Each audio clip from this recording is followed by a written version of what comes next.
Good afternoon and welcome to all of you, colleagues, friends, and students from the Gordon Institute of Business Science. It gives me great pleasure to welcome all of you in this fantastic discussion that I look forward to in having with Allen Ambor. For those of you who don't know Allen, because he's a familiar face, I think, in many parts of both the food industry, but in the South African environment as a business owner, as somebody who's gone on this rock and roll ride through the restaurant business and really pioneered the franchising industry in South Africa. So Allen, I have a number of individuals who join us today, and I've looked at the list of individuals. We've got people from various parts of South Africa, but also from other parts of the world. And initially, when I was invited as the faculty to host you in the session, I thought, how do I look at the journey of somebody who's been a very successful entrepreneur? But then when I read the book and I went through it, I realized that there's a lot more to this. And I actually want to use the flow of your book as the base of my discussion today. I say that because as I read the book, I realized that we share a number of common loves. One, I realized in the book that you love cars, and you reference the fact that one of the cars in your early days, around your early 20s, you referred to as the Sophia Loren of cars. I realized from reading the book that you love travel, and you speak quite extensively about your experiences in various countries and also the beautiful parts of South Africa. I loved listening to the stories of what you did in terms of parts of Highlands North and Louis Botha.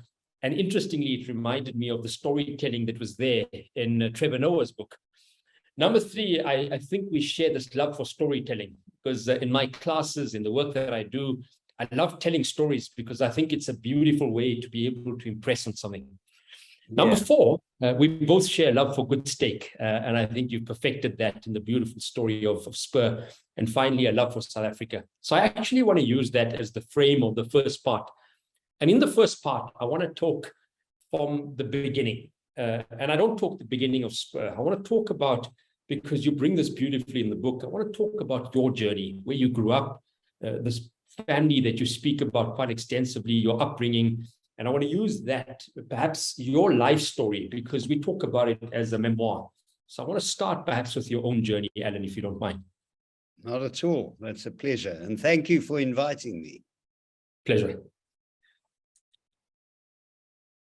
So tell me a little bit, Allen, about where you grew up, your primary school years, what was life like growing up in the environment you were in, up until that inflection point to where you speak about the age of 22 in the book. Well, I grew up in Johannesburg, started off in Bellevue in an apartment. My parents, I was an only child. And then my dad paid the rent one day late because, ironically, we were on holiday in Cape Town. We came back a day late. So the landlord, it was a rent-controlled apartment, he took the opportunity to kick us out and get a higher rental. And so my dad had to buy a house, and we ended up in Highlands North, which was quite a fundamental change. At the age of 8.5, we moved to Highlands North, a whole new environment, whole new school, new kids, etc. But I think I need to go further back, Abdullah, to answer your question more comprehensively and give you a feeling of what really made an impression on me throughout my childhood years. And that was the fact that both my parents were immigrants, but they immigrated because they were forced to, and they were forced to by the Nazis, killing their relatives and possibly killing them if they didn't escape. And so they fled Europe and came to South Africa. And because both my parents lost relatives, my mother lost the sister who was closest to her, my father, his mother and father, and two children who were his siblings, there was always this fear in our household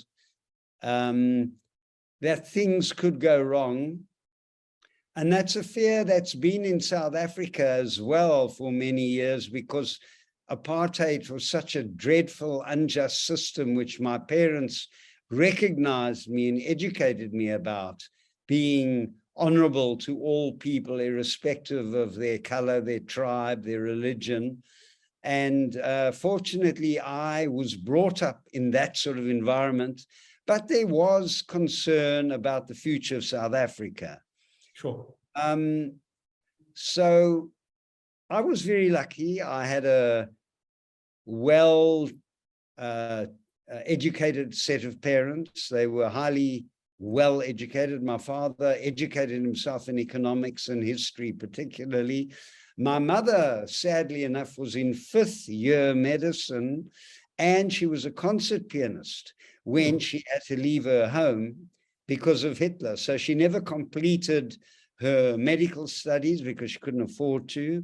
And she stopped playing the piano because there was no piano to play, which was terribly sad.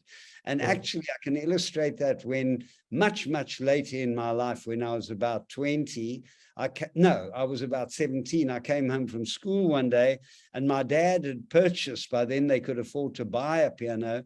And my mother was sitting at the piano and tears were rolling down her cheeks.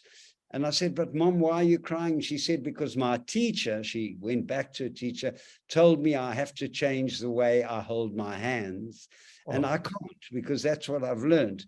And unlike her, 100% unlike her, she stopped playing the piano. She normally would have carried on. She was very, very hardworking, very dedicated, very constant. And she would have, I would have imagined, carried on and conquered her fears and her inadequacies. But this is the one thing that defeated her in her life. Right. Sadly. Sure. So, yeah, so I was lucky. I was an only child. I had lots of friends at school. And where I did you grew go up. to school, Alan? Tell us where you went to school. I went to school at Yeovil Boys, at H.A. Jack Primary and Highlands North High. And then after a couple of years out of high school working, I went back to high school, to Wits rather. Out of high school, I went to university later on. Lovely. And so let's build on that, right? So you talk about this transition of your parents in terms of Europe coming into South Africa. And I find in many of the examples that when individuals are forcibly removed from an environment and they have to go, as you've said, flee into another environment, it creates a different level of grit and resistance or resilience, if I may put it that way. Do you find that that was a big factor in your upbringing? I think it was, because my dad, when he first came to South Africa, he came earlier than my mother, and he didn't flee at that time. Later, he had to flee. He represented a German firm and opened an office selling products made in Europe.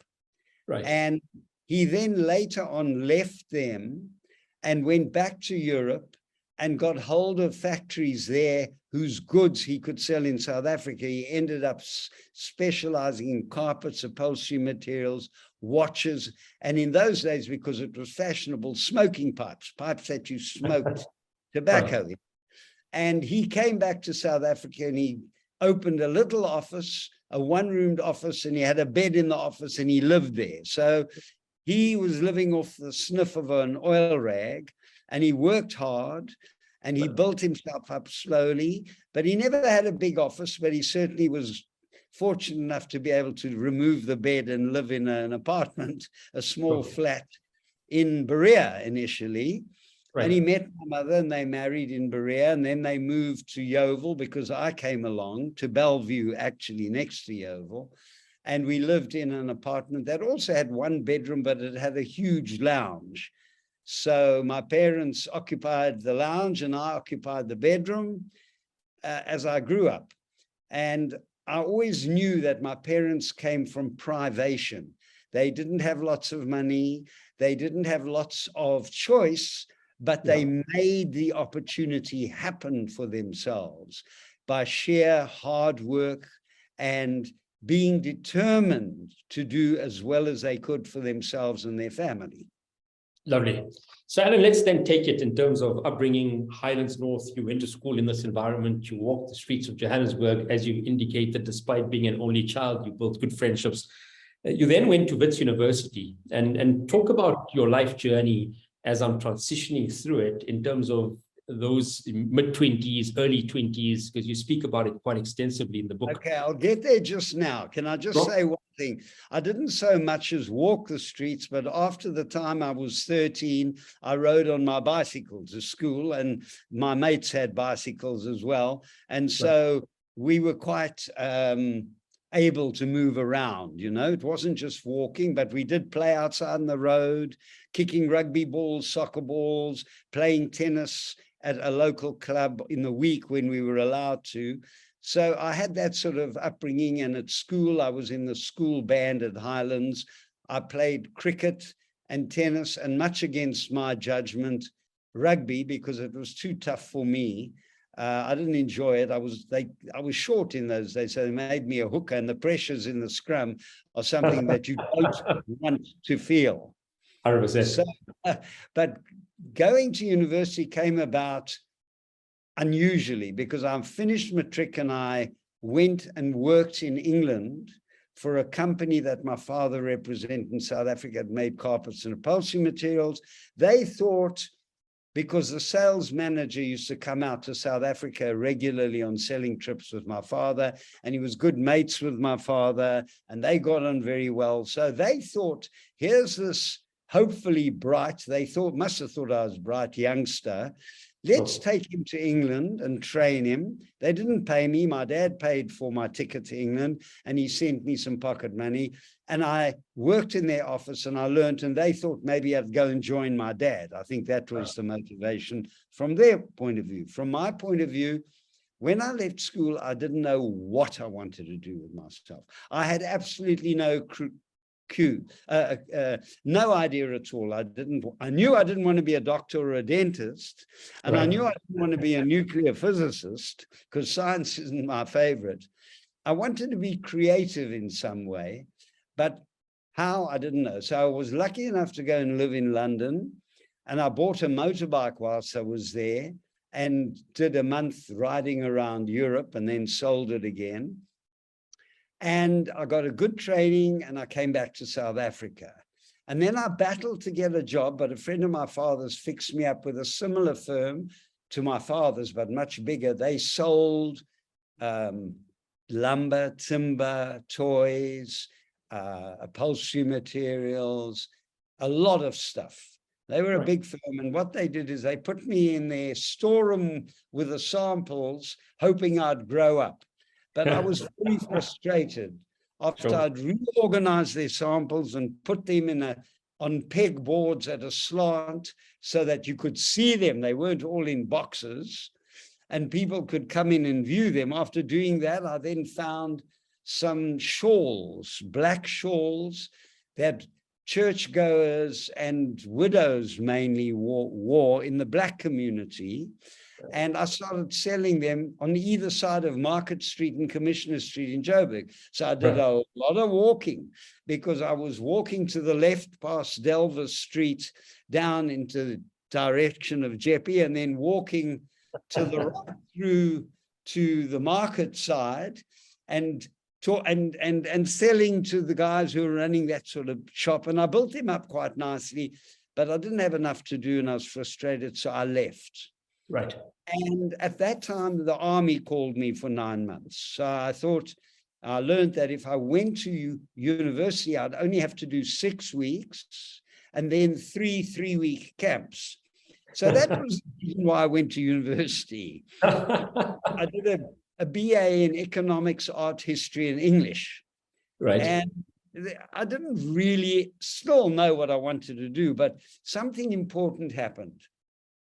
At that age, when you're 19, 20, you're jawling a bit, you're going to parties, you're interested in the opposite sex, you're going to movies, you're running around. And my dad said to me, listen, you're not working hard enough. I'm not happy. I'm paying for your studies. I said to him, okay, Dad, look, this is what I'll do. I'll get a job. Right. I'll pay for my studies. I'll pay you back for my first year, everything, books, everything, and I'll pay for myself. Okay, he said, fine. He says, you can continue to live here. We don't want you to leave. So I got free board and lodge. Right. But I worked in a steakhouse that had just opened up the road in the shopping center, corner Louis Botha Avenue and 12th Avenue. Right. In Highlands North. Yeah. And the guys who ran it were young Greek guys who were the nephews of George Halimandris Sr. He had a son, Georgie, who was his son, Arthur Velasquez, who was one of the nephews, and another guy, Peter Carradus, who's still around in Johannesburg today, was there as well. And I started working as a waiter. Right. By then, I'd bought myself a little buzz bike, petrol driven. So I was efficient. And so whenever they were short of staff, they'd phone me, and I'd invariably be sitting in the middle of supper with my parents, and they'd say, Alan, we need you to come. So I'd get on my buzz bike. 5 minutes later, I was waiting tables and enjoying it. I loved the environment and earning money. And what did you think about that, Alan? Like, I mean, was it happy that you were not funding yourself, happy that you were working, happy that you were doing both studying and working at the same time? What was your parents? Right. I enjoyed the environment of the steakhouse because you're dealing with people and families. Sure, sure. And I enjoyed it because I was very competent at the job, and people tipped me and they gave me a good vibe and they got to know me. And it's sort of being an only child and not having that young companionship at home, I enjoyed it away from home, very much so. And I had a big circle of good friends as well. So then I went to university to escape the army, and I paid for myself. And then Arthur, who was this guy I mentioned earlier, who was working the steakhouse, got himself a very beautiful Russian girlfriend and decided to go to Cape Town on holiday. And when you earlier mentioned the cars that I liked, that car that I mentioned was actually Arthur's car. It wasn't my car. I couldn't afford a car. The first car I could ever afford was when I left university and I was working as an assistant personnel manager for a big company. In those days, they had over 300 stores, Edworks making shoes and Dodos doing fashion and fashionable shoes, imported shoes. But regrettably, their 3 sons who took over from the father and the grandfather ran the business into the ground. So don't suppose you know about Edworks, do you, Abdullah? No, I don't. Different. You look too young, you see, and that's a tragedy. That business should have still been going today. And I must say that when I decided to go into the steakhouse business, I'd been with Arthur in that wonderful Lancia of his down to Cape Town. And I saw that Cape Town didn't have that type of business. So this was important, right? In the book, you speak about the fact that you've had this experience as a waiter. You've appreciated, as you say, a steakhouse is a theater of the senses and the opening. Yes, indeed. Right? Then you go in this Lancia, what you call the Sophia Loren of cars. You go across to Cape Town, and your eyes open up that this is Cape Town. And I think in the book, you speak about the fact that Cape Town's a small dorpy at the time. It's not what it is today. Much smaller. Yeah. And then you realize there's a gap, right? Tell us about that. How do you see this? Yeah. Well, firstly, I must just pull your leg a little bit and say, interesting that you know about Sophia Loren, because she was also long ago, but you don't know about Edworks. So well done. I appreciate that. And it was a wonderful holiday that we had 2 years in a row, and that's written about extensively because we had a serious car crash, which I won't go into now. And I decided I want to move to Cape Town and open a steakhouse. And by then, I had bought for 75 Rand a Mini Cooper from a friend of Arthur's, who is mentioned briefly in the book because Arthur used to call him Solly Diamonds Goldstein because his dad owned a diamond cutting works and he was very well off. So to sell me his Mini Cooper for 75 Rand was nothing to him. He had pots of money, but to me it was a big thing. And so I started going backwards and forwards to Cape Town to try and find premises. And as you correctly mentioned, Cape Town was a dorpy in those days. It was small. Regrettably, nothing was being built and all the shops were full. And I'd phone all the estate agents and I'd write them confirmatory letters to tell them to remind him to have it on file in case something came up. And then I'd go back to Joburg, where I could work, where I could earn, and where my girlfriend was. Right. And then 6 months later, back to Cape Town. And I did this for 2.5 years. And how old were you, Alan? Probably about 24 at this stage, right? No, I was about, I got to about 23 and a half when on my very last trip, Right. I found the premises that were going to be Golden Spur. And it was sheer happenstance. Phoned the agent. He said, somebody's just bought a plot. He's going to demolish. He's going to build a center. He could be interested. Met the builder. He took me home to meet his wife. I suppose he wanted to know what she thought of me. Sure. She and I got on fantastically. And I ended up after quite a period of time, and there's a lot of stories surrounding that, like he redesigned the shopping center at the suggestion of myself and George Hallamandra Sr., who showed him the sort of value he could get from his dead space in the shopping center by putting a little open stoop in front, quite a big, like a boulevard in front, and then pushing the steakhouse back to use all the dead space at the back that he didn't think he could use profitably, and making the whole thing more profitable for him, the builder. And I had to pay a bit more rent in the end, which I was not happy to pay. I was sort of press-ganged into paying it, but it was a question of either paying it or walking away. Sure. And I waited 2.5 years, and I waited another 1.5 years before the center got built and I could open my business. Yeah, but this is the problem, right? For me, where I struggle, right, is you're young, you don't have the requisite support, you don't have financial backing, you've gone to Cape Town, you've seen an opportunity, which everyone sees all the time, but then you somehow have this guts and this belief that I can open the steakhouse, and you don't have much money, right, from what I read. So what motivates that? Because that's difficult. I just needed to prove myself, Abdullah. Right. I knew I could do it, but I knew that I would have support from Uncle George. Only as the book explains to you, that support was not forthcoming because I was 1,000 miles away from Joburg. And in the end, the few steakhouses that they did open, supposedly on franchise, because franchise has a specific meaning, and I'll go into that a little bit later, they ended up closing because, with the greatest respect to the memory of Uncle George, who I really was very fond of and was fond of me, he understood retail steakhouses. He never worked in them, his nephews did, but he understood how to set them up, and he understood how to negotiate with landlords, but he didn't understand what franchising entailed. And what franchising in any business entails, actually, is giving support to the new boy on the block so that he learns and his staff learn before he opens his business, not during the time he's running his business, how to run the business. And I wasn't given that. I was told constantly that 9 people were coming down to help me, and not one of them ever arrived.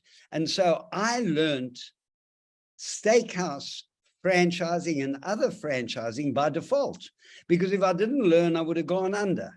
100%. But I fortunately had my wits about me, and I fortunately had the drive and the energy and the strength and the mental strength to keep going even when I was exhausted. And I was very often exhausted. So it was that proving myself, it was this grit, it was this vision that came together. You then open up, right? You open up in this mall with some seed capital that you've got, very little, just under $500 at the time. And then this develops. Talk to me about, how it grows and how it starts to become a critical aspect of life in Cape Town. Well, I'll tell you what happened. When we opened Golden Spur, what I did was, we had lots of schools around there, which is one of the reasons why I took the premises, because I knew families would go out and support the business provided I ran it properly. The day before we opened, we sterilized our ice cream machine, soft serve, for the first time.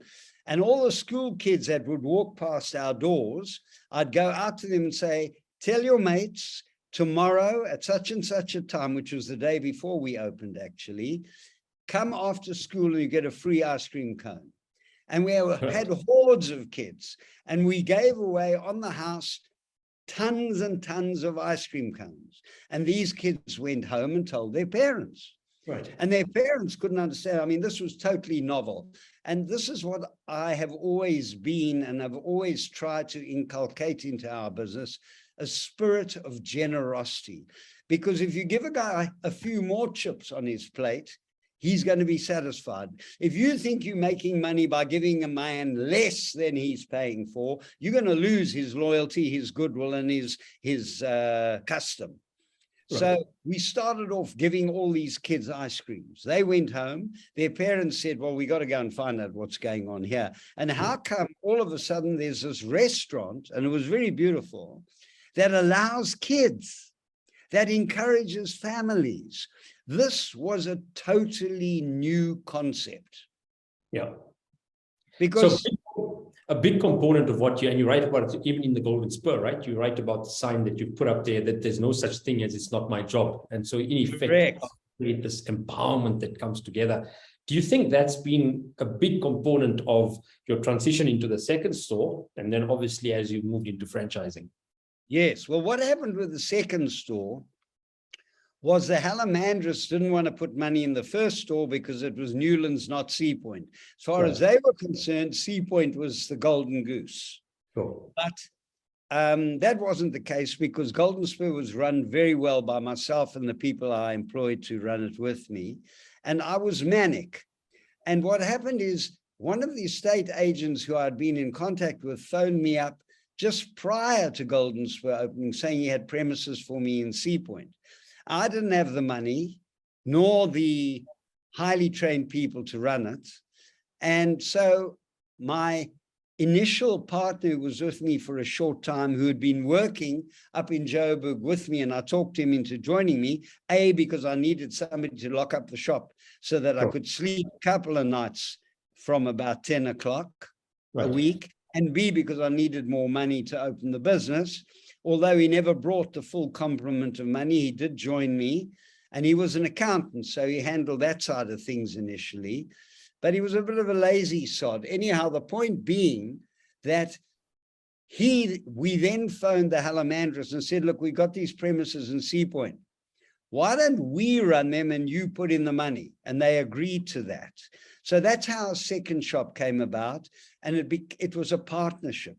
They owned 50. I owned 50, and because my partner Max joined me late, and I wanted to be fair, I gave him half of my half. Right. And I gave him half of Golden Spur, which was a mistake. I should have given him a little bit less than half, because it put me in a weak position as a result of his later behavior, which is we used to make all the juices and sauces.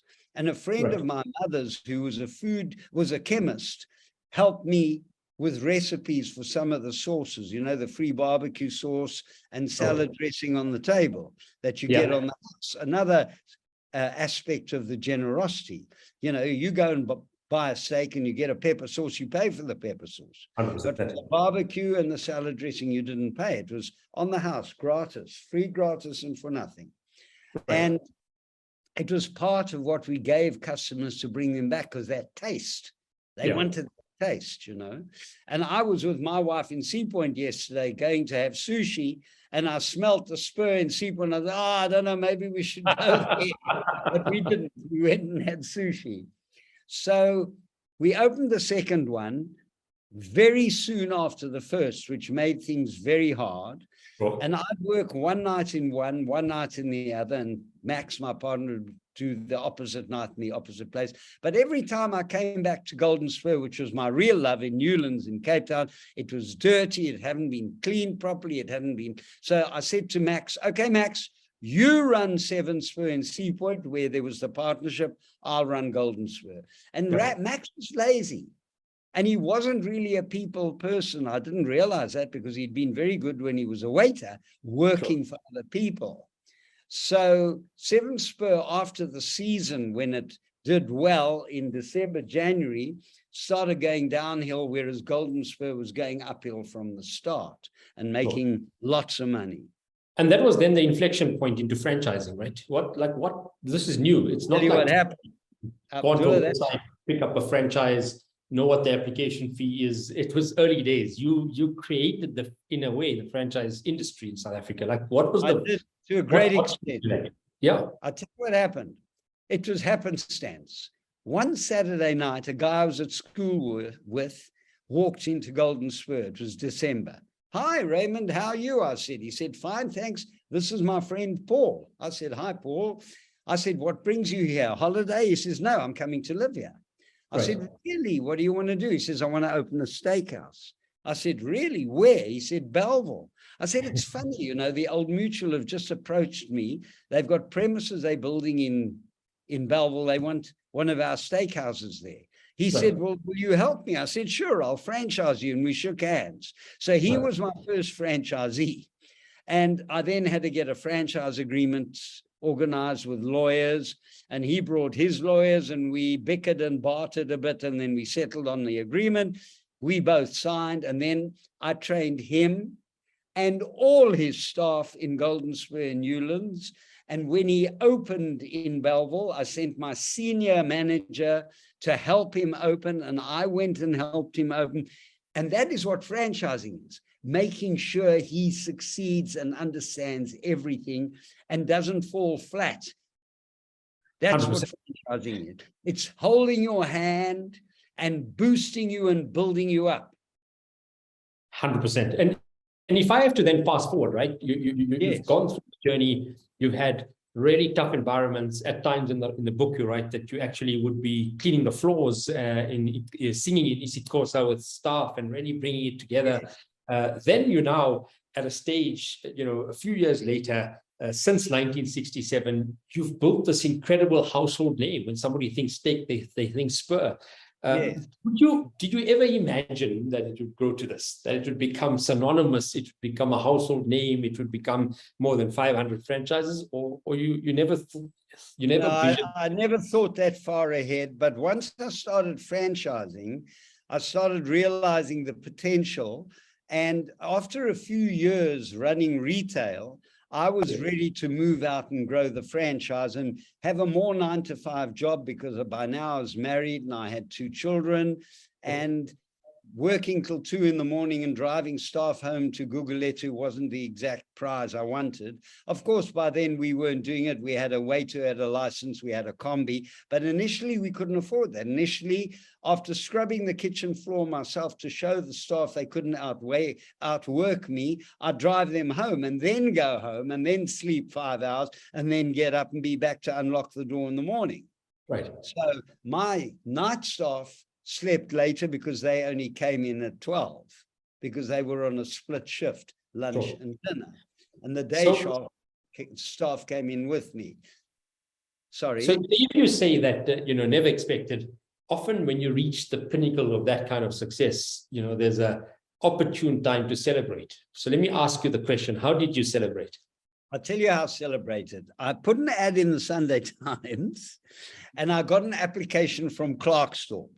Right. By then I had about 8 or 9 stores, and I realized that I couldn't go to Clarkstorp and set up there, that I had to manage Cape Town properly.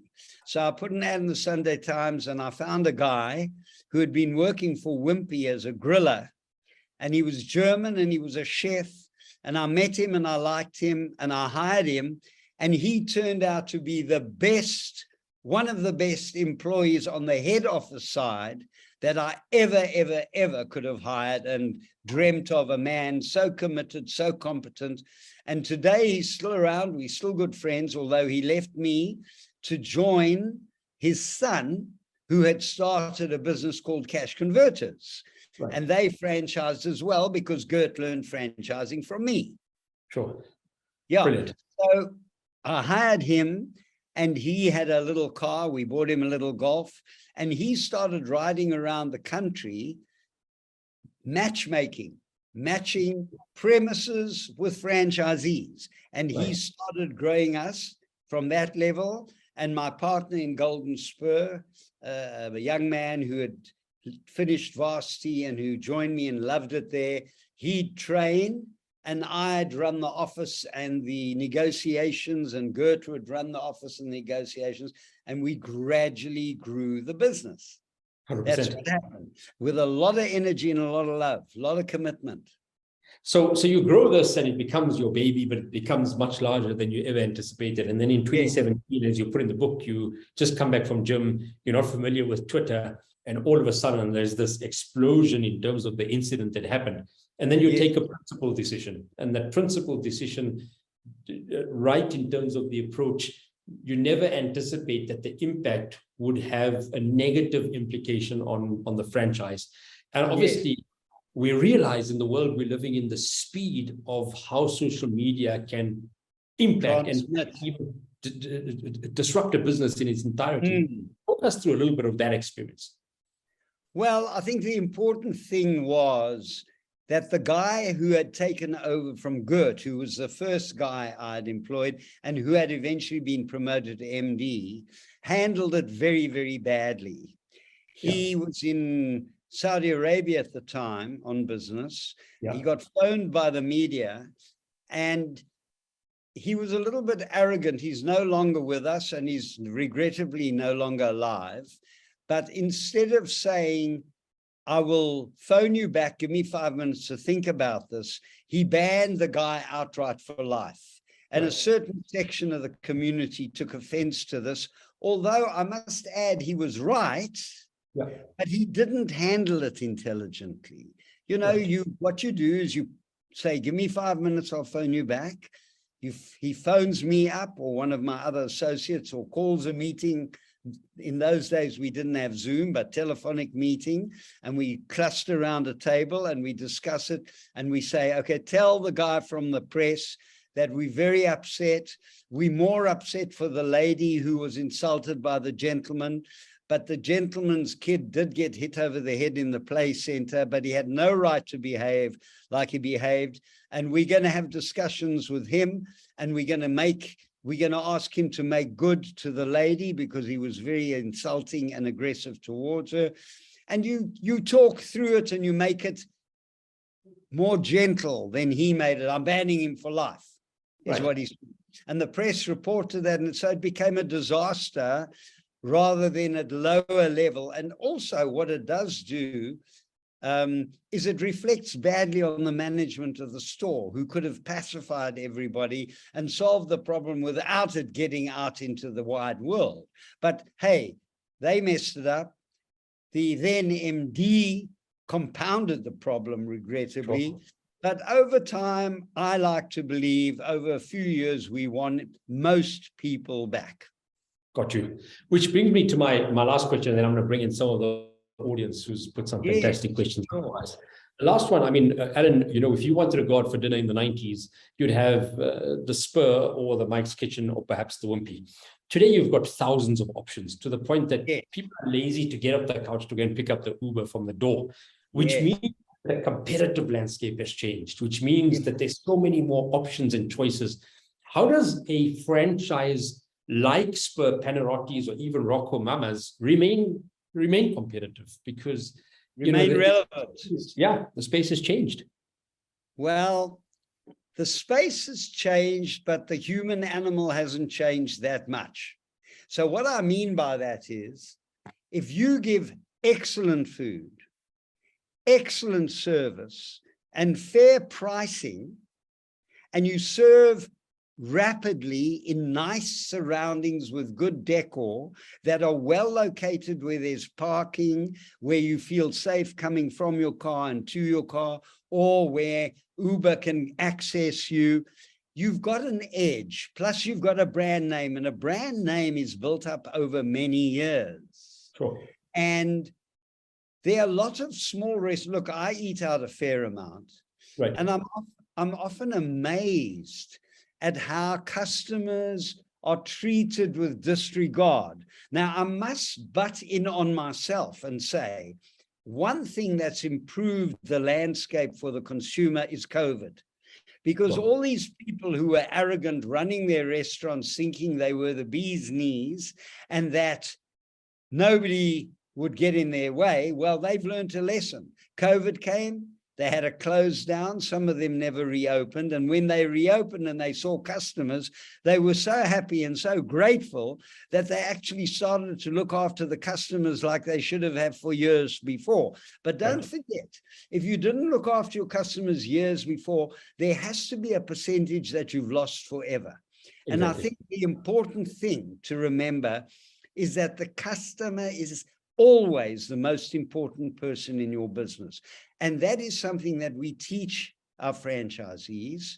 We teach everybody in the business, from dishwasher to the guy who cleans the windows to the guy who serves. And we insist that those modus operandis are kept in the business's DNA at all times. We don't let people slack off. And we run a series. Well, I'm not in Spur anymore. I'm retired 3 years now. But Spur runs a series of highly trained area managers who visit the stores, who check for cleanliness, for hygiene, for food quality, for preparation, for service. And their reports issued. And if people don't come up to scratch, then the top people have to go back into one of our stores. It's like boot camp for retraining. Right. So they don't want to do that. So they keep the standard high. Nobody wants to go back into the army, you know? 100%. which I think answers your question, Sasha, is that training is one aspect, but it's this constant coming together. Alan, I want to come to Lavanya's question, which is about the fact that, you know, she speaks about the fact that there's an interesting combination of sheer hard work and what she calls happenstance, right? So the question, how much of your success would you attribute to happenstance, that you happen to be at the right place at the right time? I think you can't deny that that's valid, and I'm not trying to pat myself on the back because I'll probably break my arm, but the point is this, that I saw an opportunity at the right time. And then, as you quite rightly said, I had the discipline and the grit to keep my head down and look for premises when many people might have given up. I don't say everybody, but many might have given up.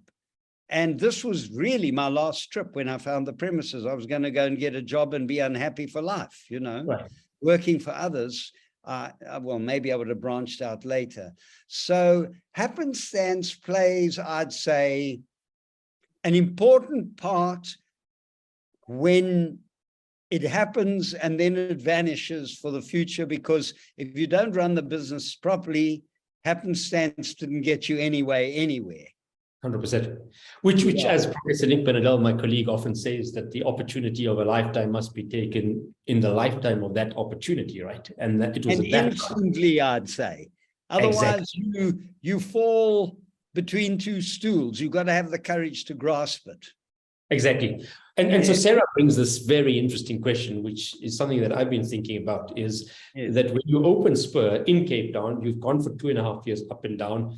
What has your experience been up to now? You've had a little bit of time in London, you've spent time at Wits University studying a little bit, and you've been a waiter, or were you doing other work? Yes, I was a waiter for years. And later, let me add, some of the stores that were not doing so well in the Halamandris circle, there were about 6 of them in total, would ask me to come and help them manage for a while. So I'd stop waitering, I'd earn more, I'd help them to manage. They'd then say, okay, you've managed enough, and then the store would fall down again. But that's what would happen.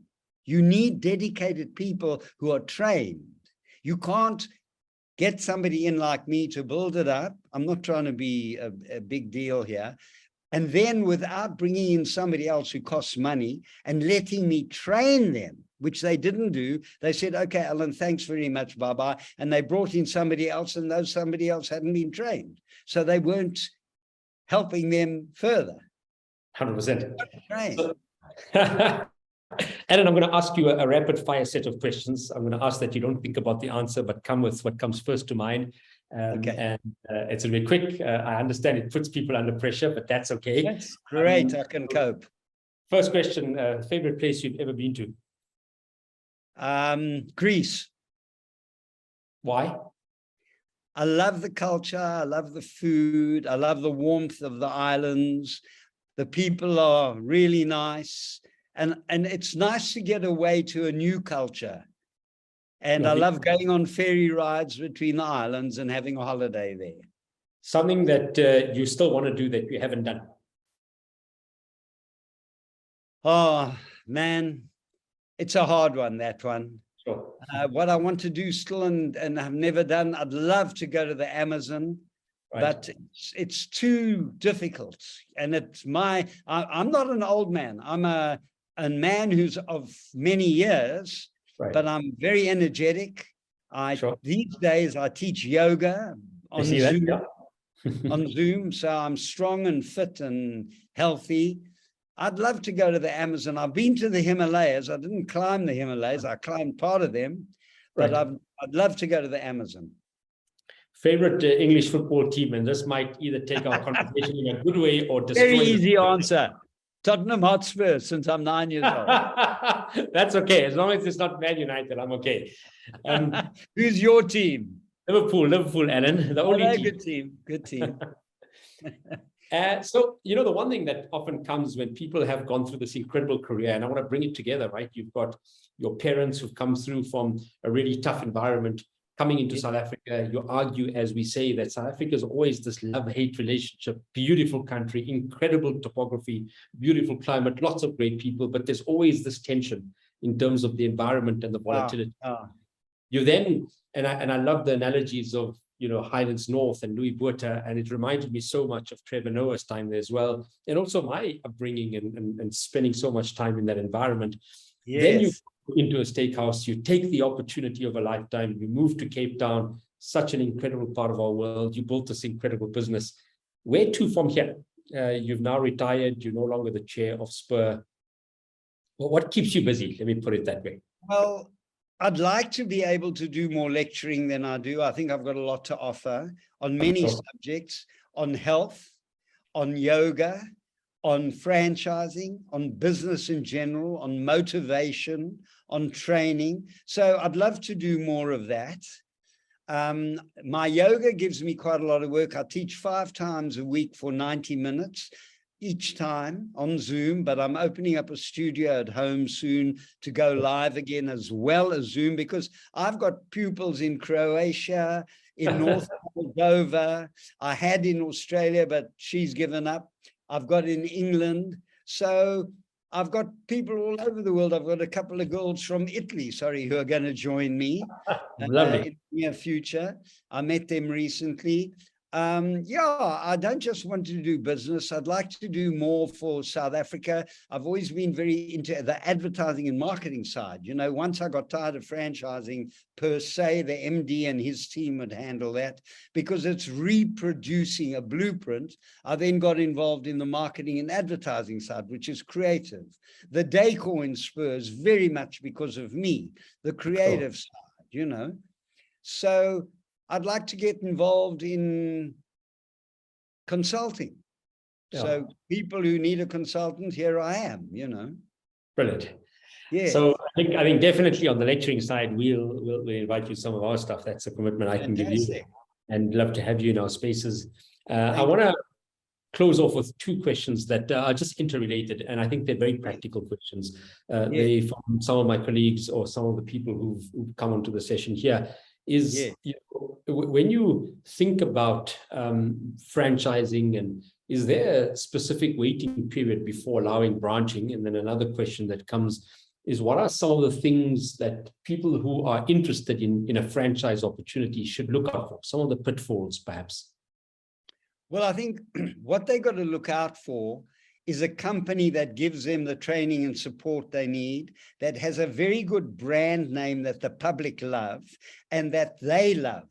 Whether it's franchising in a different industry or specifically in food, what's important also is to get a location that has the population earning power that you can thrive in, and that the competition from that very same brand isn't too close to you. Obviously, you're going to compete in the chicken industry with a number of brands. I won't mention names, but there's still room, and you can find the location yourself. You don't have to let them tell you, okay, we'll put you here.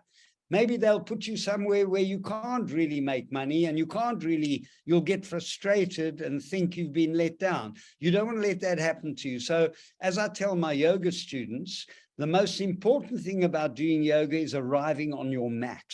And then you do the yoga. If you don't arrive, you can't do the yoga. And the most important thing about being successful in business is your commitment to making sure you are making the right decisions. You got to take responsibility for you. Yes, you can meet people who will guide you properly, who will help you make responsible decisions, but you've got to be part of the process. You can't leave it to everybody else and then say, well, it's not my fault, because it is, if it doesn't work. Alan, an absolute pleasure hosting you, and for everybody who's been in our session today. As I indicated, this is Alan's great book, A Taste for Life, How the Spur Legend Was Born. I'm going to say this, that the book is it's brilliantly written in terms of the storytelling, in terms of the anecdotes, in terms of the humor, in terms of, as I indicated, what I took out was cars and travel and people and storytelling in Johannesburg and Cape Town and the world we live in, which is what I really liked, because I initially thought it's going to be a story of franchising, but it's not. It's embedded in terms of how you got to that point, which is the story component. Lovely. And so then I want to thank you for giving us your time on this afternoon. I will reach out to you when I'm in Cape Town so we can have a steak together, and hopefully invite you back into some of our classes at GIBS. And so thank you so much for giving us your time. It's been an absolute pleasure talking to you. And thanks again for inviting me. And I look forward to meeting you in person.